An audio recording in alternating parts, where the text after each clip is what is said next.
బాక్సైట్పై AP ప్రభుత్వం అసెంబ్లీలో ప్రకటన చేసింది. బాక్సైట్ తవ్వకాలపై ఏపీ ప్రభుత్వ వైఖరి మారలేదని మంత్రి పీతల సుజాత ప్రకటనతో అర్థమవుతోంది. జీవో 97ను రద్దు చేస్తున్నట్లుగా తన ప్రకటనలో ఏపీ ప్రభుత్వం ఎక్కడా చెప్పలేదు.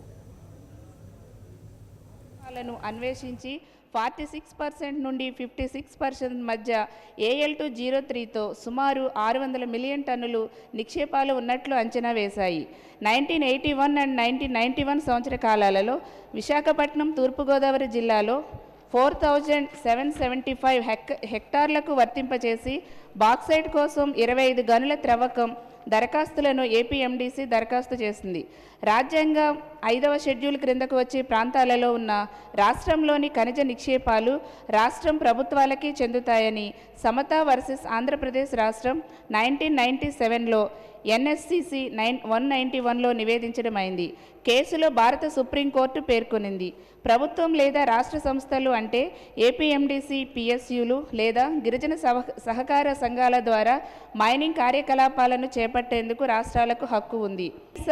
0.5% రాబడిని అల్యూమినియం కంపెనీ ఖర్చు చేయాలి. 50 కోట్ల గరిష్ట పరిమితికి లోబడి అల్యూమినియం కంపెనీలో ఏపీఎండీసీ ఈక్విటీ వాటా మొత్తం ఈక్విటీలో 1.5% వరకు ఉండాలి. రైజింగ్ కాంట్రాక్టును ఇవ్వాలని లేదా యంత్రాలను అద్దెకు ఇవ్వాలని ఏపీఎండీసీ నిర్ణయించినట్లయితే మొదటి నిరాకరణ హక్కును అల్యూమినియం కంపెనీకి ఇవ్వాలి. పాటించి గనుల త్రవ్వకం చేపట్టాలని ఏపీఎండీసీకి సూచించింది.